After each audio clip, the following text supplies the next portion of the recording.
Galera, imagina você terminando de jogar o seu joguinho e no final do jogo você recebe um convite muito suspeito. Pois é, e é o que acontece nesse anime. O nosso prota recebe um convite no final do jogo após perder uma batalha e vai parar em um mundo totalmente diferente do que ele vive. E a coisa fica mais interessante ainda, porque ele possui o corpo da personagem que ele jogava, que é nada mais nada menos do que Rufus, um grande anjo super poderoso.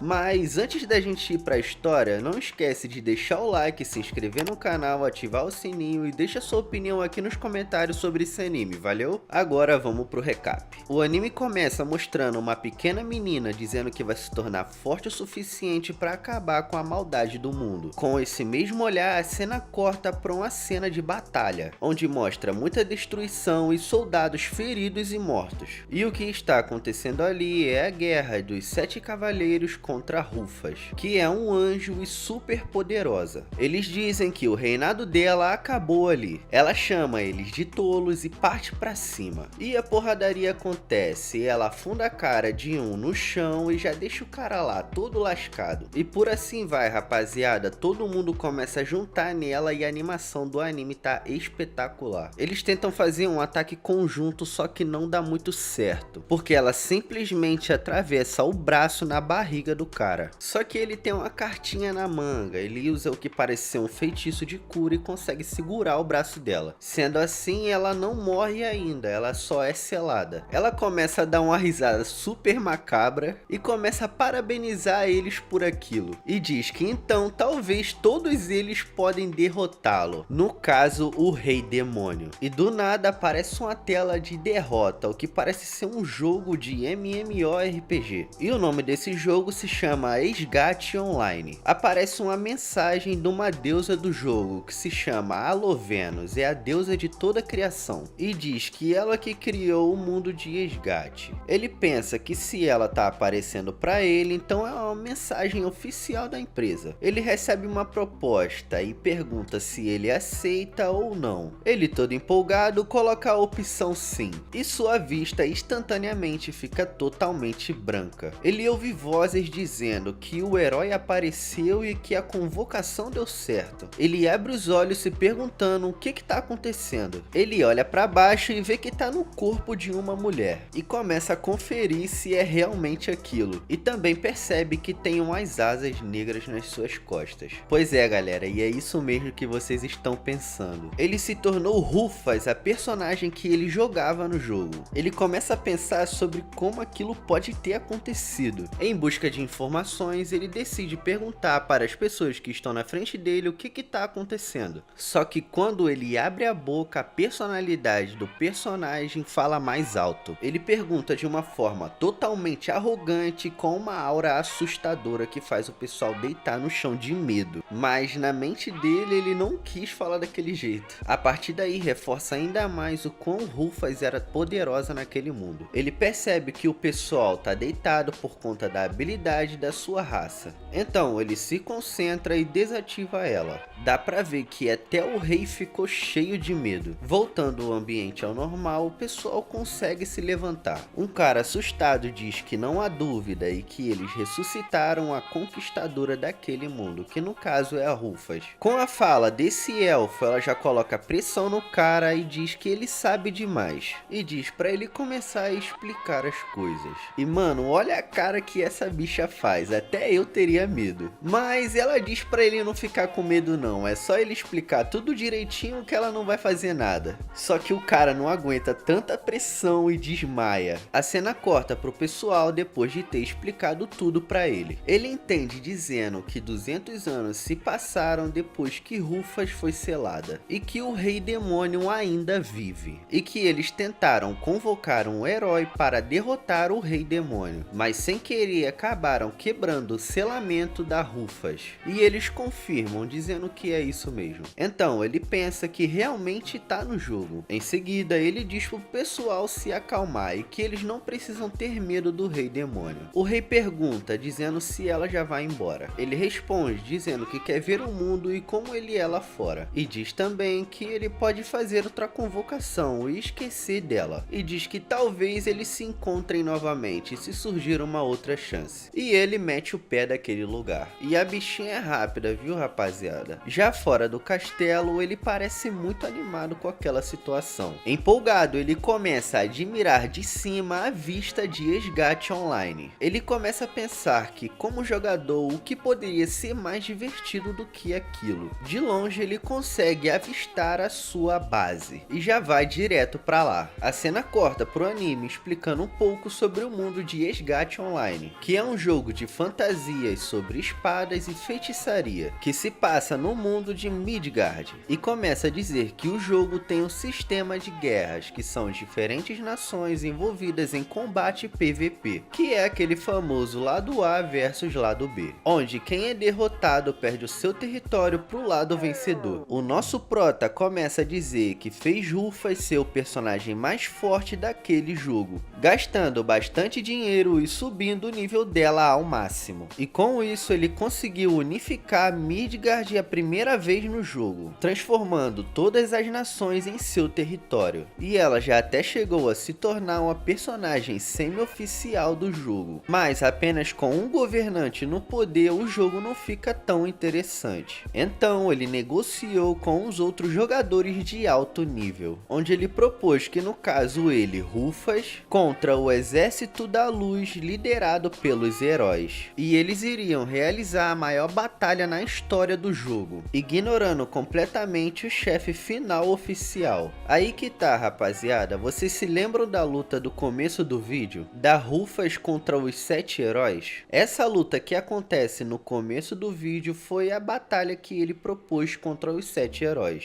E acabou perdendo e sendo selada no jogo. E vocês se lembram também do pessoal tentando convocar o herói para derrotar o Rei Demônio? No caso, eles sem querer quebraram o selamento de 200 anos de Rufus. E o nosso prota é sugado para dentro do jogo e acaba tomando o corpo de Rufus. A cena corta onde mostra Rufus de frente para sua base. Ele abre os portões e já sai entrando. Chegando na sua sala, ele vê o trono vazio. Se aproxima e vê que tá um pouco empoeirado. Ele senta no trono e começa a relembrar os seus amigos. E vê que aquele lugar que está vazio e empoeirado já teve bastante gente. Só que ele começa a se perguntar de quem são aqueles pensamentos. E no caso é o pensamento de Rufus, e isso indica que os pensamentos dela também estão junto com os dele. E do nada aparece uma menina de cabelo azul. E o nome dela é Dina, que é uma meia-elfa, e fica muito feliz em ver Rufus sentada no trono, e age de uma forma como se já conhecesse ela, e diz que estava esperando o retorno dela nos últimos 200 anos. Só que o nosso prota que está no corpo de Rufus não sabe quem é ela e nem se lembra. Ela fica um pouco chateada e logo em seguida diz que é a conselheira leal dela. E o nosso prota começa a se lembrar de que quando construiu a base, colocou uma jovem NPC, que no caso é a Dina, e colocou o nome como Conselheira de Rufus, e começa a pensar que um NPC ganhou autoconsciência e achou aquilo muito estranho. Ele pede desculpas a Dina por ter esquecido uma pessoa tão leal quanto ela, e parabeniza pelo bom trabalho que ela fez protegendo aquela torre durante a sua ausência. Dina agradece dizendo que se sente honrada. A cena corta para Rufus terminando a explicação dela para Dina sobre como o selamento foi quebrado. Rufus também pergunta para Dina se ela pode informar o que aconteceu desde todo esse tempo que ela ficou selada. Ela diz que sim, começa dizendo que os heróis que a derrotaram ficaram conhecidos como os 7 heróis, e que cada um deles fundou a sua própria nação. Ela também diz que 4 deles já foram de arrasta para cima e os outros 3 ainda estão vivos. Com essas informações, nosso prota quer muito saber se esses 7 heróis são jogadores de outro mundo como ele. Dina também diz que o Rei Demônio continua vivo e que foi ele que esmagou os 7 heróis.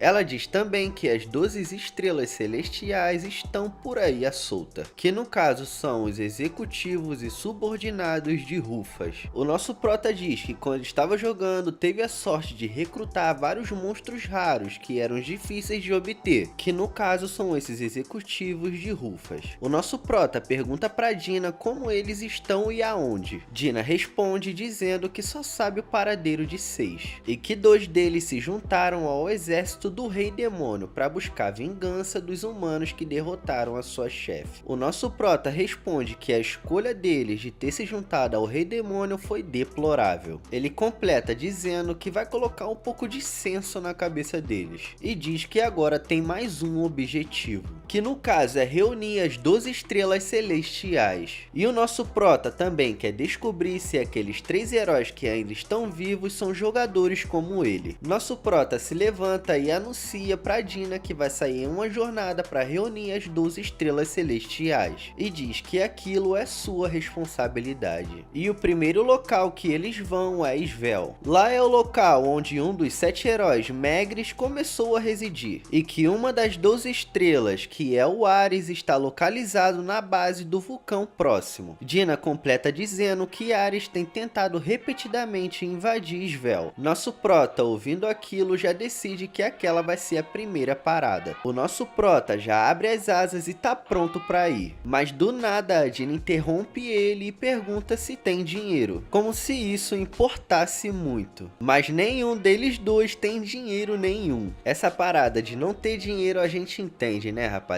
Então, até chegar em Ares, eles decidem trabalhar de aventureiro para conseguir uma farpelinha. Rufus tem que andar pela cidade disfarçadamente com as suas asas colocadas dentro do seu casaco, por ser muito temida e conhecida. Mas eles estão chamando a atenção de um tipo diferente, por serem extremamente esquisitos. Eles entram em um salão de aventureiros, e o nosso prota sente nostalgia mesmo não tendo vivido aquilo. Ou seja, temos mais informações e lembranças da própria personagem em si. E Dina comenta que Rufus era uma aventureira antes de fundar a nação. Os dois, olhando uma espécie de mural que tem várias tarefas, decidem fazer o trabalho de eliminar orcs, que são esses porcão aí, ó. Eles vão pro local chamado Vila do Corredor. Eles escutam um relato do senhor que parece estar sofrendo com aqueles porcos. Ele conta que eles já mataram os homens mais jovens daquela vila e sequestraram suas mulheres. A Dina diz pra ele ficar tranquilinho, que a Rufus vai meter a porrada e vai matar geral. Nosso prota completa dizendo que pode considerar aquele assunto resolvido. A cena corta já pros dois dando uma bizuiada no covil dos porcos. Do nada a Dina começa a comentar sobre a deusa. O nosso prota diz que a deusa é misericordiosa e ama tudo de maneira igualmente, que no caso é a deusa que fez o convite pro nosso prota, chamada Alovenus. A Dina responde nosso prota, falando que aquilo que ela disse é uma mentira e que a deusa é uma mulher bastante exigente. Rapaziada, eu não queria dizer nada não, mas essa Dina sabe bastante dessa deusa, viu? E pelo que ela tá falando, o caso é antigo. Dina corta o assunto e diz pra Rufus matar os orcs. O nosso prota então se levanta e começa a olhar suas estatísticas e vê que seu nível tá tudo no máximo. Sendo assim, ele começa a usar uma habilidade que começa a formar espadas de pedra. E ele também consegue controlar elas com telecinese. E rapidamente ele consegue eliminar os orcs que estão na portaria. Que essa chuva de sangue verde na tela. Mano, os bichos ficam tudo lascado, rapaziada. Vendo aquela cena, o nosso prota pensa que a mente dele não tá perturbada por isso e que ele não sentiu nada. E do nada começa a sair um monte de orcs. Eles começam a cercar e a atacar ela. Só que Rufus acha todo mundo muito lento.